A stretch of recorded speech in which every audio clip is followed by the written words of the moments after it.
Okay, next question. Question number 22. Last session में 21 तक हुआ था हमारा. Find the equivalent resistance about any branch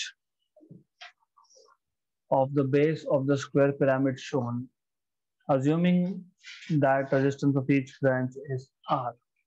तो आपको किसी भी ब्रांच के अक्रॉस रेजिस्टेंस निकालना है. तो ये पिरामिड है. तो यू नो ये जो पिरामिड है इसको आप सिंप्लीफाई कर सकते हो. Because you know this pyramid looks something like this. बोल सकते हो kind of, and you have a vertex here, so something like this. ऐसा एक पिरामिड होता है more or less, right? अब ऐसा है कि इसको अगर आप डिफरेंट व्यूइंग एंगल से देखोगे तो what you will see, अगर इसको मैं बेस से देख रहा हूँ, हम पिरामिड को नीचे से देख रहे हैं, so it will look something like this. So if you look at the pyramid from its base, you will see that it looks. Tashi, ओए ताशी, रखो बोर्ड टीवी देखो. नहीं हो रहा है, doesn't matter. So it looks like this more or less. तो अगर आप पिरामिड को बेस से देखोगे तो ये ऐसा दिखेगा. आवाज नहीं आ रही इससे. तो आवाज नहीं आ रही मेरे को. Question can be simplified this way. और आपको बोला है कि हर एक ब्रांच का रेजिस्टेंस R है. मतलब here you have R, here you have R, here you have R, R, R, R, and also R. तो यहाँ पे you will have resistances R, R, R, and R. Okay.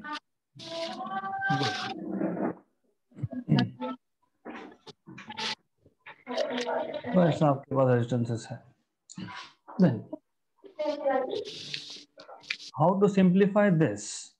As I told you, you have to get at a point in the center. हमने ऐसा solve किया है इसको. So what we can do is, हम जब इसको break करेंगे at the center, then it will look something like this. Something like this. इसका मतलब ये दोनों हो गए सीरीज में, ये दोनों हो गए सीरीज में. तो which means that in the next step you will see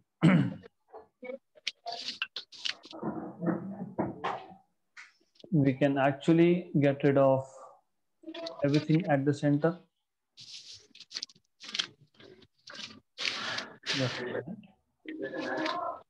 Okay.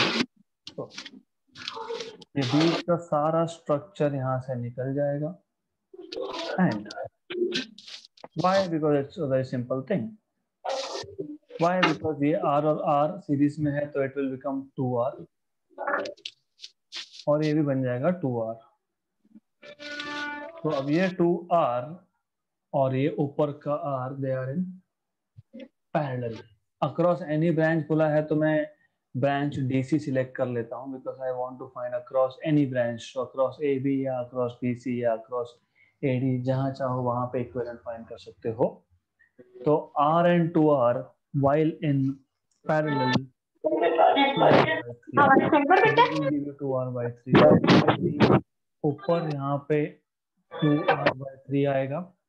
Side में यहाँ पे R है, यहाँ पे भी R है, और यहाँ नीचे you have again 2R by 3. And this is C point. Now this R and this R they are in along with 2R by 3. ये तीनों सीरीज में है. तो R plus R 2R, 2R plus 2R by 3, 8R by 3. तो ये आ गया ऊपर आपका यहाँ पे 8R/3 और here you will have 2R/3. These two are in parallel now. 2R/3 और 8R/3 अगर पैरेलल में होगा तो equivalent will B 2R/3 into 8R/3 upon 2R/3 plus 8R/3, that is 10R/3. Cancel cancel, right? इसको solve करो। 8/15. Okay, so because this is 1/5, 8R/15 आपके पास answer आएगा। So you will get finally this to be 8R/15. Option नहीं मेरा पैर पीछे ना मेरा। तो कैसे सॉल्व किया हमने इसको? हमने पिरामिड को बेस से देखा। जब पिरामिड को बेस से देखोगे तो you will get this figure. You have to imagine little bit. Pyramid है, पिरामिड दिख रहा है यहाँ पे। पिरामिड को जब आप बेस से देखोगे, मतलब नीचे से देखोगे, तो यू विल सी पिरामिड के हर एक साइड पे एक रेजिस्टेंस है। यहाँ पे एक था, यहाँ पे एक था, यहाँ पे एक रेजिस्टेंस है, so on so forth. So each side of pyramid has resistance R. तो जब मैं उसको बेस से देख रहा हूँ, if I'm looking from bottom, तो I will see something like this. And then we break the pyramid at its vertex. तो आप उसके vertex पे उसको break करोगे तो you will get this. और vertex पे break क्यों किया जाता है? I've told you. Find a point junction where there is no accumulation of charges. सोचने का तरीका अपना अपना है। मैं ऐसा समझता हूँ कि जहाँ पे करंट, मतलब where summation of all the currents is 0, there I have to break it. Okay, तो breaking at the center is good here. और सेंटर पे ब्रेक करने से सर्किट ब्रेक नहीं हुआ, कोई भी रेजिस्टेंस सर्किट से बाहर नहीं गया। तो then these two R and R, मतलब ये बात कर रहा हूँ मैं, they are in series, और नीचे का भी they are in series, तो ये 2R/3 हो जाएगा। मतलब I mean R and R, 2R, तो ये 2R और ये R पैरेलल। तो these two in parallel, जब आप उसको कंबाइन करोगे, equivalent will be 2R/3. So then these three are in series again, that will give you 8R/3. 8R/3 and 2R/3 are in parallel. Just keep on solving and you will get 8R/15. Next question. A conductor of resistance 20 ohm is cut into n equal parts. All the parts are bundled together in parallel. The equivalent is obtained to be 1/5 ohm. The number of parts is. तो basically ऐसा है कि हमारे पास एक conductor है जिसका total resistance की कुछ वैल्यू अज्यूम करनी पड़ेगी, लेट अस से कैपिटल R. तो इस had total resistance of capital R. Okay, इसको हमने n पार्ट्स में कट कर दिया, n इक्वल पार्ट्स में कट कर दिया, और उन सारे पार्ट्स को हमने पैरेलल में कंबाइन किया है। First part, then second part, all of these are in parallel. मैं मान लेता हूँ ये जो इनिशियल कंडक्टर था उसका रेजिस्टेंस है कैपिटल R, और जो छोटे छोटे पार्ट्स है उसका है small r. Connecting all these n small parts into parallel, so you know R equivalent will be, आपको पता है, 1/R plus 1/R plus 1/R and R, but that is 1 upon R equivalent. तो ये given तो capital R दिया है 20 ओम। तो first of all हम लोगों को स्मॉल r और कैपिटल R में रिलेशन देखना पड़ेगा, which is not a difficult task. क्यों? मेरे पास अगर एक 10 ओम का रजिस्टर है और मैंने उसके 10 पार्ट्स कर दिए, तो हर एक के पास कितना गया? 1 ओम। क्यों? क्योंकि रेजिस्टेंस किस पर डिपेंड करता है? लेंथ पे और एरिया पे। तो जब मैं बोलता हूँ 10 इक्वल पार्ट्स, मतलब हर एक पार्ट का लेंथ सेम है और एरिया तो वैसे भी सेम है क्योंकि सेम ही कंडक्टर को आपने ब्रेक किया है। So if I have total 20 ohm and if I am making 10 parts, so each part will have If I have 30 ohm and I'm doing 10 parts, so 3. So in short, small r will be capital R by N. जितने parts करोगे उतने में ये total resistance split हो जाएगा। समझ में आया ये आर्गुमेंट, है ना? तो स्मॉल जितने पार्ट्स करोगे उतना कैपिटल आर हर एक पार्ट के पास है, इसलिए small R is R by N. तो R equivalent will be R by N, और एन तो एन स्क्वायर, तो R equivalent is R by N square. R equivalent 1/5 बोला ही है। They have told you कि जब आपने इन सारे पार्ट्स को पैरेलल में बंडल किया था तो 1/5 हुआ था। टोटल डिस्टेंस 20 तो है ही, n स्क्वायर, तो n स्क्वायर will be 100, मतलब n will be 10. So there are 10 parts that we are doing for this, right? Question बहुत सिंपल है,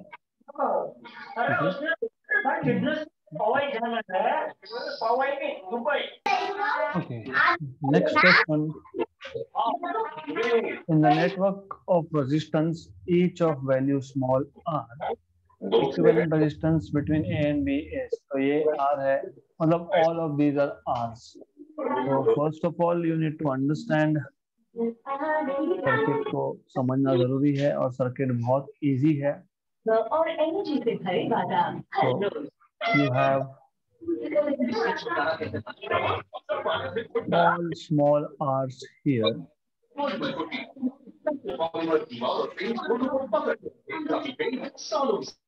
Let me just get rid of this diagram. I am going to do it again. बहुत easy है ये question. This question can be solved orally, but you need to know the trick. आपको trick पता होना चाहिए इस question को solve करने का, तो we'll see how to solve it orally.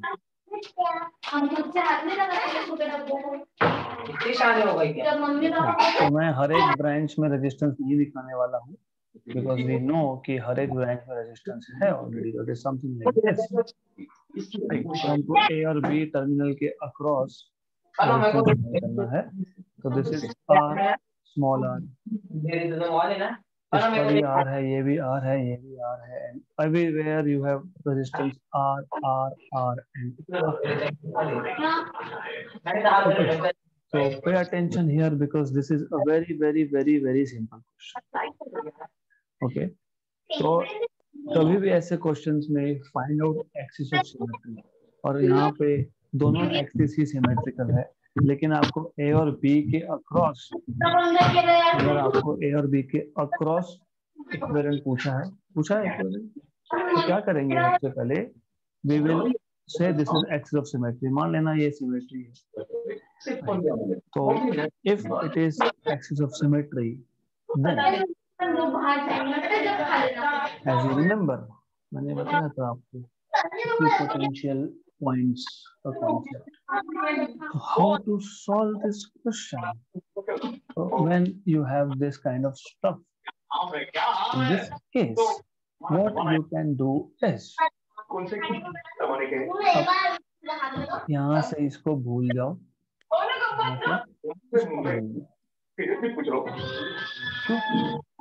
क्योंकि जब पोटेंशियल ही सेम है,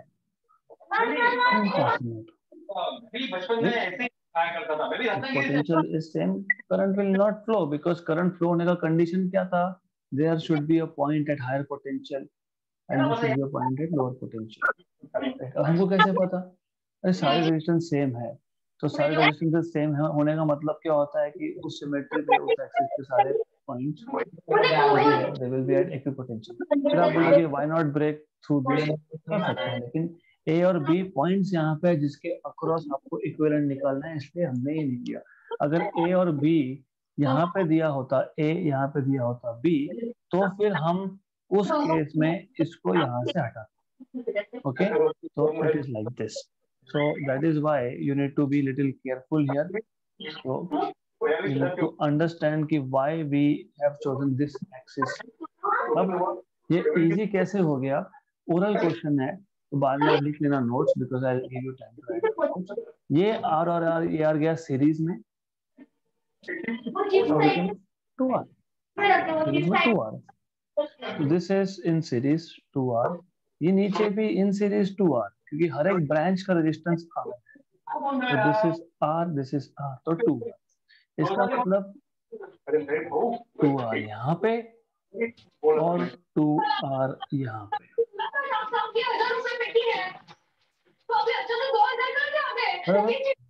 क्लियर यहाँ तक? यहाँ पे एक R है, दिस R, और ये जो अंदर है, अभी क्योंकि हमने ऊपर के ब्रांचेस हटा दिए, मतलब ये R और ये R भी सीरीज में है, और नीचे का R और ये R भी सीरीज में है। तो इट विल बी लाइक, यहाँ ऊपर 2R, नीचे 2R, और यहाँ पे वापस से R। So this was 2R, this is 2R, 2R, 2R, R and R. तो अब what will happen is, ये 2R और ये 2R पैरेलल, तो ऐसा हो जाएगा ये, that you will have 2R over here, is 2R and 2R in parallel, R in series 3R, तो यहाँ पे 3R और नीचे 2R again। तो अब 2R, 3R और 2R are in parallel, तो 1/R equivalent between A and B is 1/2R plus 1/2R plus 1/3R। 1/2R plus 1/2R is 2/2R, मतलब 1/R plus 1/3R, 1 3R/4, option number C, right. तो कौन सा axis symmetry लिया, क्यों लिया? क्योंकि अगर ए भी यहाँ पे है तो उसको परपेंडिकुलर एक्सिस ऑफ सिमेट्री होगा, राइट। अगर ए भी वर्टिकल एक्सिस पे होते तो हॉरिजॉन्टल एक्सिस ऑफ सिमेट्री होता, right. Is it clear? Then you have time to note it down. Next question. Good. In the adjacent diagram, each resistor is of 16 ohm. Equivalent resistance between A and B is. ये जो question है, this is again a oral question. All you need to know is कैसे करेंगे? देखो, the thing is, looks like some kind of भूल Bhulaiyaa. So you have, actually diagram incomplete है, because यहाँ पे ये line नहीं होगी तो it means something else. मैं बताऊंगा what does that mean also. तो ये समझ लो ऐसा कि concentric squares है. I am giving you a trick here, तो ध्यान देना trick पे. If you understand that trick, then it is very simple. अब यहाँ पे ये एक A पॉइंट है, यहाँ पे ये B है, आपको A और B के अक्रॉस इक्विवेलेंट पूछा है, provided each resistance is R। और remember, you should notice this lines, क्योंकि ये जो लाइंस है, दीज आर इंपॉर्टेंट लाइंस। इसका मतलब ये होता है, ये जो लाइंस ड्रॉ किए हैं, इसका मतलब ये होता है कि ये सारे के सारे जो पॉइंट से लाइन पास हो रही है, they are at the same potential, correct. इसका मतलब ये होता है कि यहाँ पे जो रेजिस्टेंस होगा R, R, R और R, ये चारों R बिटवीन A, क्योंकि ये पूरी की पूरी लाइन A पोटेंशियल की है, ये पूरी की पूरी लाइन B पोटेंशियल की है। तो इसका मतलब A पॉइंट और B पॉइंट के बीच में, I will just draw like this, ये चारों के चारों रेजिस्टेंसेस पैरेलल में हो गए, राइट, क्योंकि पूरी लाइन A पोटेंशियल और पूरी लाइन B पोटेंशियल, मतलब ये चारों रेजिस्टेंसेस दे आर, मतलब टोटल हो गया R/4 इक्विवेलेंट। सिमिलरली ये इसका भी सेम केस है, इसका भी केस एग्जैक्टली सेम है, मतलब यहाँ पे भी जो रेजिस्टेंसेस है, they are all in parallel between some potential B and some potential C। नहीं तो पुरानी हो कि किसी भी हो, गुड, तो अपन वैसे नहीं लगती, लेकिन उसका ऊपर के जो ये चार है, इसका भी सेम केस है, खुद को लगता है they are also in the all at like same potential between C and D, तो ये भी आ गया। क्या यार फिर A और D के बीच में भी सेम है R/2। अब हमको A और B के बीच में इक्विवेलेंट पूछा है, तो this R/4 and R/4 these go in series, right? मतलब ऊपर का आ जाएगा 3R/4। तो ultimately you will have A point, B point, ये R/4 और ऊपर का जो है दिस इज 3R/4। मुझे पता है ये मेरे पापा R/4 और 3R/4 पैरेलल में, तो finally RP will be 3R/4 into R/4 upon 3R/4 plus R/4 is 4R/4, that is R। Cancel 3R/16 और R की वैल्यू 16 ही दी हुई है, तो 16 और 16 कैंसल, तो फाइनल आंसर इज 3 ओहम। कितना सिंपल क्वेश्चन है ये। इसको एक और तरीके से मॉडिफाई किया जा सकता है, इफ मत कर remove this and I remove this, और अगर आपको बोल दिया what is equivalent between A and C, तो this R and this R in series, मतलब ये 2R 2R 2R 2R parallel में, तो 2R/4 R/2, वो भी R/2, R/2 और R/2 in parallel, R/2 and R/2 in parallel, तो finally क्या आएगा? कैसे यार? 2/R plus 2/R 4/R, R/4, 16/4 is 4, तो ऊपर 4 ओहम भी आंसर दिया हुआ है। सर कोई नहीं Right? पता पहले, So you need to just pay attention at this points.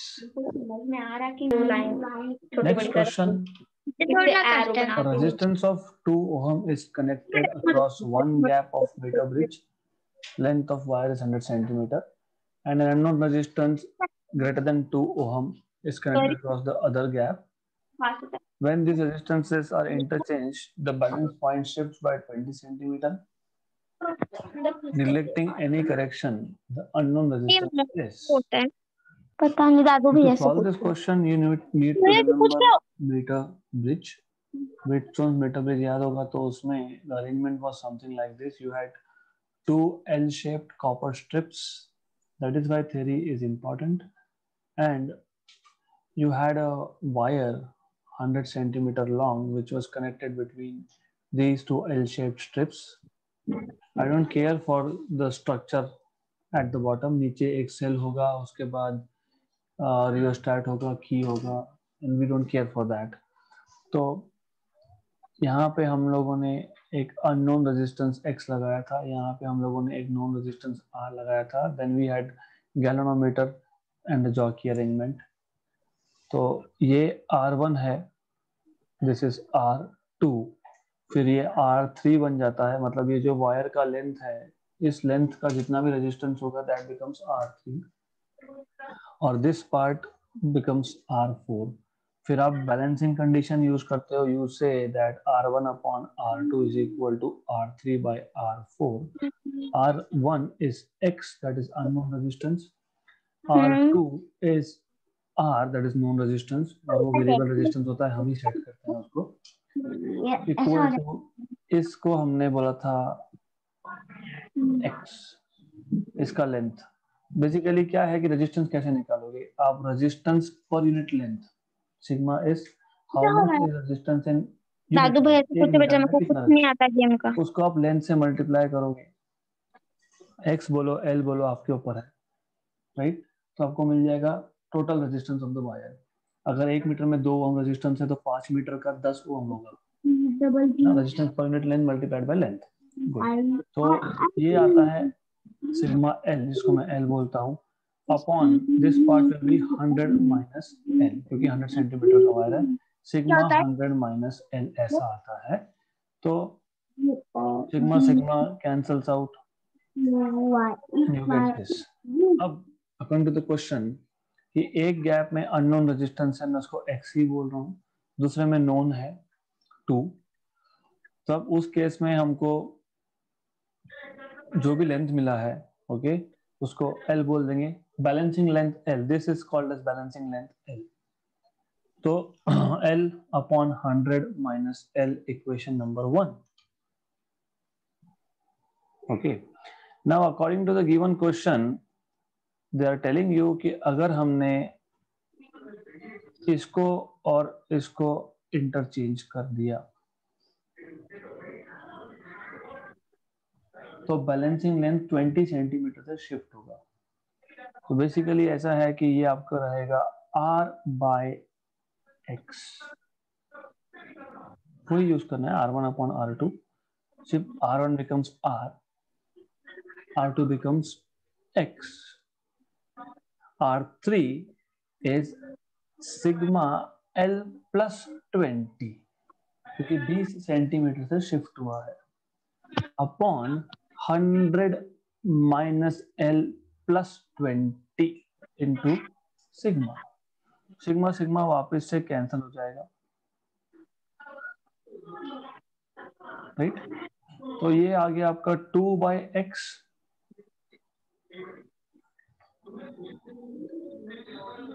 Equal to L plus 20 upon 100 minus L minus 20, मतलब 80 minus L, 100 minus L minus 20, 80 minus L, equation number 2।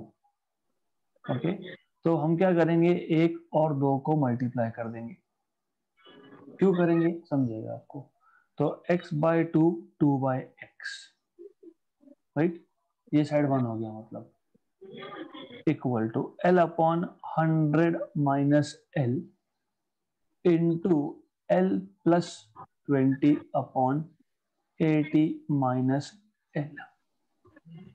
तो from by solving this you will get balancing length L। Solve करोगे तो balancing length L मिलेगा, पर solve करना पड़ेगा उसके लिए। तो you have to solve this. तो लेफ्ट हैंड साइड तो 1 था, तो अभी डिनोमिनेटर का जो भी है 100 minus L into 80 minus L यहाँ ले आए, ये बचा L इंटू L प्लस 20। तो you have to solve this. ये आपका बनेगा क्वाड्रेटिक इक्वेशन, क्योंकि L स्क्वायर का टर्म आने वाला है यहाँ पे, है ना। तो 100 into 80 is 8000 minus 100 L minus 80 L,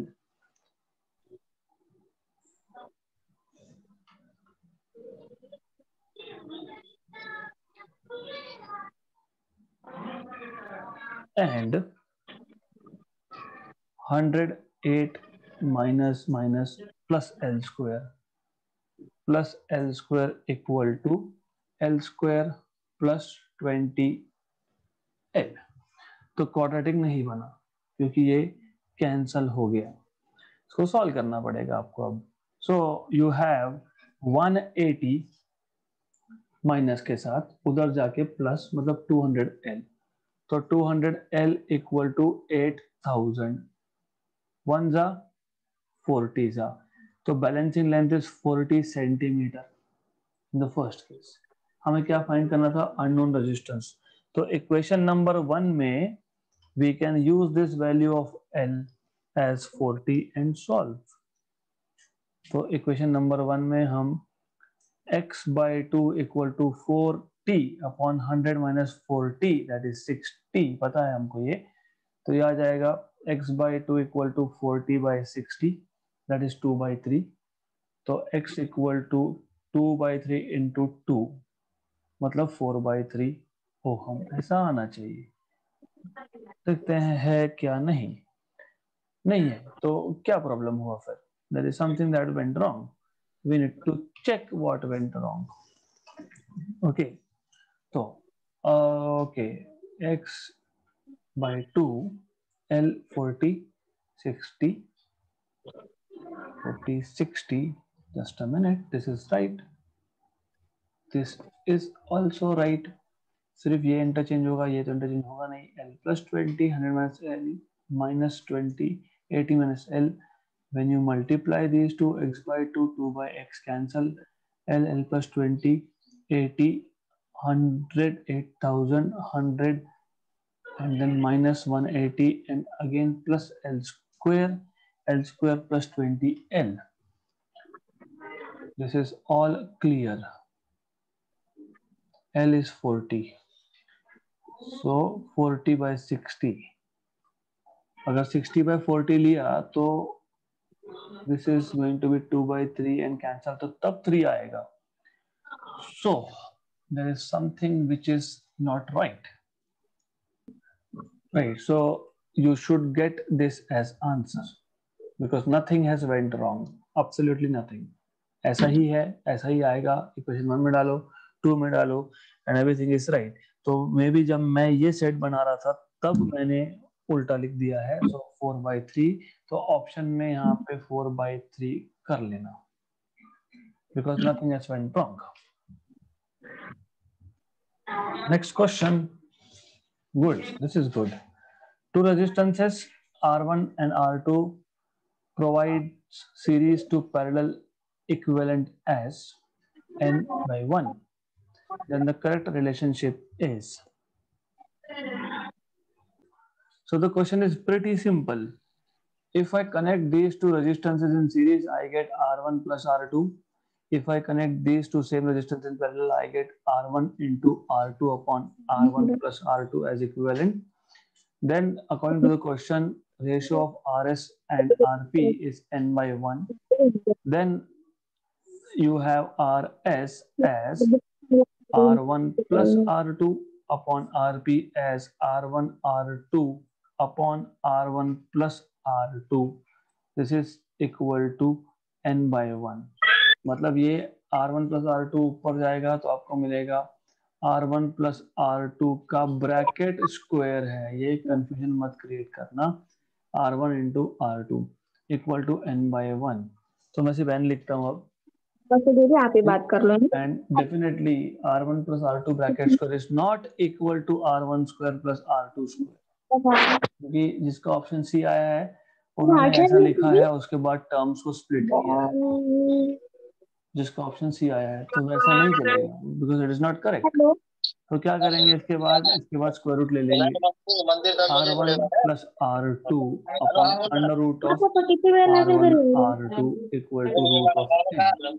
ये ताशिन से कबाइन कर सकते हो. Now you करता है. can say that this is R1 upon under root of R1 into R2 plus R2 upon under root of R1 into R2 equal to root n, which means ऊपर R1 है तो ऊपर R1 है तो मैं root of R1 into root of R1 लिख सकता हूँ.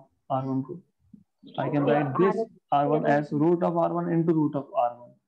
राइट. और एक रूट कैंसिल कर सकते हैं. मतलब you will get R1 upon R2 whole root plus R2 upon R1 whole root equal to root n. मतलब R1 upon R2 raise to half plus R2 by R1 raise to half equal to n raise to half. That is option number D.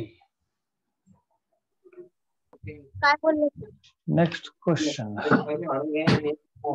Consider the network of equal resistances. Each is R, shown in figure. Then the effective resistance between A and B is. So half will be assignment because you should know each cube has 5/6 R as equivalent if you're finding out across diagonals, मतलब across opposite corners. अगर मेरे पास ये cube है तो let me draw this cube properly. First of all, if I have a cube और cube का हर एक side मतलब 12 के 12 एजेस सबका रेजिस्टेंस अगर सेम है तो डायगोनली अपोजिट इस पॉइंट में और इस पॉइंट में रेजिस्टेंस होता है 5/6 R provided all the edges have same resistance. So this is assignment for you to find out, to verify for yourself how come it is 5/6 R. बस इतना ही करना है. उसके बाद क्या है कि यहाँ से यहाँ जा रहा है, this is some B potential point. फिर यहाँ what you can do is, here you have another, okay, तो here you have another. अब यहां चेक करोगे अगर, तो you are connecting this end and this end A, फिर वापस से इसका diagonally opposite, मतलब यहाँ पे, and then you are connecting like this. तो इसका भी 5/6R, एक कॉर्नर से दूसरे कॉर्नर तक diagonally opposite. If each edge has same resistance, then 5/6R. Now if you see, what I can do is, equivalent circuit कैसा आएगा, ये B पॉइंट यहाँ पे मैं बता देता हूँ. B पॉइंट से एक रेजिस्टेंस है 5/6R. So this is 5/6R. फिर A पॉइंट है, फिर वापस 5/6R है, और this is again connecting to B point. मतलब ये दोनों रेजिस्टेंसेस A और B के बीच में है, मतलब they are in parallel. So I'll say this is R1, this is R2, both are in parallel. So in parallel मतलब R equivalent turns out to be R1 into R2 upon R1 plus R2, 5/6R का square upon 5/6 plus 5/6, 2 times of 5/6, 10/6R. Cancel, ये भी cancel. Good. इसको solve करना पड़ेगा आपको. ये 6 square है, नीचे एक 6 गया, तो ये आ जाएगा आपका 25/60 मोर और less into R. 5 5 5 12 5R/12, right? So only assignment that I left for you is, I'll tell you how to do it, but I wanted to try it once. और याद रखना, ये डायगोनली अपोजिट कॉर्नर्स में अगर हो तो ही equivalent 5/6 होता है. अगर if I am taking between these and this corner, no. Between these and this corner, no. तो वो चेक करना पड़ेगा आपको. Next question, and this is what I was talking about. A uniform wire of resistance 36 ohm is bent in the form of a circle. Abu किती पैसे नेले? Effective resistance between A and B. किती पैसे नेले होते? How much? किती आणले? 50 का आणले एवढं? All right. So I will tell you this trick, which doesn't have any formulas. Total हमारे पास वायर था, इसका लेंथ में मान लेता हूं L होगा, इसका रेजिस्टेंस R है, more worried about R than L. इसको मैंने बेंड कर दिया in the form of circle, and then we have something like this, A, P and O. Okay, uniform wire है, मतलब हर एक सेक्शन में रेजिस्टेंस सेम होगा, पर मीटर सेम होगा. 30 डिग्री, ओके, 30 डिग्री, तो बचा हुआ एंगल कितना? 330 डिग्री, करेक्ट, राइट. तो this is quite trivial thing. इतना सिंपल है कि रेजिस्टेंस ऑफ एनी सेक्शन, तो मैं यहाँ पे एक पॉइंट देता हूँ C. तो रेजिस्टेंस ऑफ ACB और resistance of any section in general is proportional to C. Simple, okay. इसका मतलब अगर टोटल 36 ओम है, तो ये रेजिस्टेंस आएगा 3 ओम. क्यों 3 ओम? Why 3 ओम? 36 का मतलब basically the thing is, angles पे ध्यान दो. 30 is how much part of 360? 30 is how much part of 360? 12th part. 12th part है कि नहीं? टोटल सर्कल में कितना डिग्री? 360. उसमें से 30 मतलब 30/360 1/12 पार्ट है, तो रेजिस्टेंस का भी 1/12 होगा, 36/12. मतलब इसका 3, तो बचे हुआ सेक्शन का कितना? तो resistance of A B section, resistance of A B section कितना आया हमारे पास 3 ओहम। तो जो बच गया resistance of A C B, जो बच गया 33, टोटल मिला के 36। समझा गया ये? करेक्ट। ओके, अगर ये समझा है तो आपको ये भी समझा होगा कि अब जब हमने इसको स्प्लिट कर ही लिया और ए और बी के अक्रॉस बोला है, तो ये जो R1 है दिस इज R1 और ये जो R2 है ये पैरेलल में है, क्योंकि these two are across same potential differences, right? तो ये हो गया आपका R equivalent equal to R1 into R2 upon R3, मतलब 3 इंटू 33, और इसको तो जो की है ये, this is total resistance of the wire 36। तो this is, you not even have to think about this. 1 and 12, 33 by 12 is 2 point something, so 2 point something ohm, correct. अगर 30 को 60 डिग्री करते तो 60 by 30, how much is that? 1/6, 1/6। तो R1 हो जाता 36 का 1/6, मतलब 6 ओम, बचा हुआ 30 ओम। तो angle divide by total angle, इसको लिखना चाहे 5 ओम, इसको अगर मैं लिख के दूं तो कम से कम एक पेज भर जाएगा कि why we are doing like this. Understanding is what you want here, it is simple.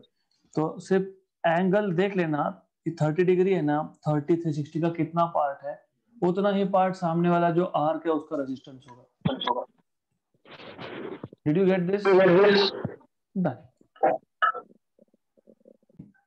All right, so I'll give you some little bit of, let's do some fun with this question.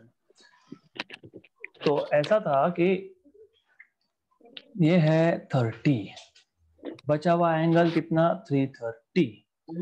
तो ऐसा है कि divide this to 30 by 330, मतलब 3 by 33, मतलब ये R1 आ गया, मतलब इस पार्ट का रेजिस्टेंस आ गया, ये R2 आ गया, मतलब आपको R1 मिल गया 3 और R2 मिल गया 33। अगर मैं एंगल चेंज करता हूं, इफ आई डू 60, तो बचा हुआ कितना 300, मतलब R1 आ गया 6, क्योंकि टोटल 36 था इसलिए बोल रहा हूं मैं, अदरवाइज हर केस में मत कर देना ऐसा, it will depend on the total value of resistance. तो R2 आ गया 30, तो इक्विवेलेंट आ गया 6 into 30 upon 36, 1 जा 6 जा 1 जा 5 ओम। अगर मैं 90 और 270 लेता हूं, तो इफ आई टेक 90 and 270, तो ये आ जाएगा R1 की वैल्यू 9, R2 की वैल्यू 27, तो 9 into 27 upon 36, 1 जा 4 जा 27 by 4, 6 point something, राइट? गुड। देन अगर मैं इसको 120 करता हूं, तो R1 will be 12 and R2 will be बचा हुआ 24, तो ये आ जाएगा इक्विवेलेंट 12 into 24 upon 36, 1 जा 3 जा 1 जा 8 जा। What are you noticing? You are noticing this कि जैसे जैसे एंगल बढ़ रहा है इक्विवेलेंट रेजिस्टेंस बढ़ रहा है, 2.75, फिर 5, फिर 6 point something, फिर 8, 180 आने पे इक्वल, क्योंकि ऊपर का 18 नीचे का 18, तो 2 by 18 will be 18 by 2, मतलब 9 ohm will be equivalent. Okay, this is how you can solve this question. Next question. A wire with 15 ohm resistance is stretched by 1/10 of its original length. Stretched by मतलब L2 is L1 plus 1/10 of L1, तो L1 by 10 stretching किया ना, तो L2 will be L1 plus delta L, तो delta L कितना, तो 1/10 of original, मतलब 10 metre था तो 11 हो गया in short. Okay, this is what they are saying, 10 का 11 हो गया, 10 का 11 हो गया। बाय द वे 1/10 से इंक्रीज करने का मतलब पता है क्या होता है? That is simple thing, as you can see, this is 11 L1 by 10। मतलब L2 बाय L1 इज 11/10। मैं क्यों कर रहा हूँ, क्योंकि आगे हमको काम में आएगा। इनिशियल रेजिस्टेंस क्या था, 15 ओम, और ये क्या होता है, rho L1 by A1 that is 15 Om.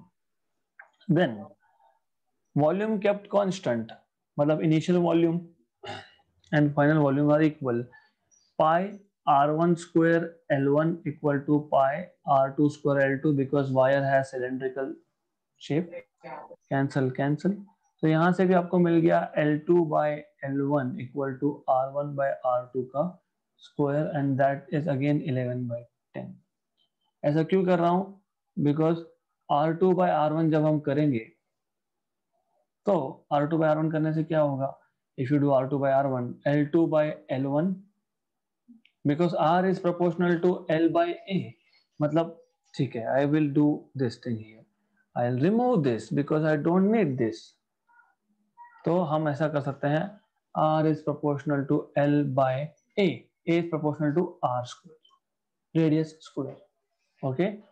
So L2 by L1, R2 by R1 is L2 by L1, R1 by R2 का square, okay, but R1 by R2 तो L2 by L1 है ना, हाँ, तो L2 by L1 into L2 by L1 मतलब L2 by L1 का square है, और ये क्या है, ये 11/10 स्क्वायर, ओके। तो R2 will be this 11/10 मतलब 1.1 का स्क्वायर 121 1.21 1.21 टाइम्स ऑफ 15 मतलब 18.15 ऑप्शन नंबर दिस, क्योंकि कुछ हो ही नहीं सकता और कुछ नहीं हो सकता।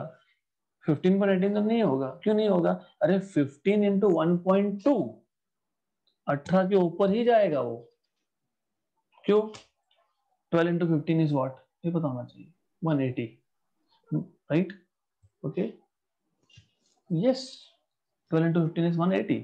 हाउ डू आई रिमेम्बर, जब आप फाइनल स्टेज में आओगे आपके एजुकेशन के तब समझेगा, when you start calculating your package तब समझेगा, 15,000 महीना मतलब 1,80,000 साल, राइट, गुड।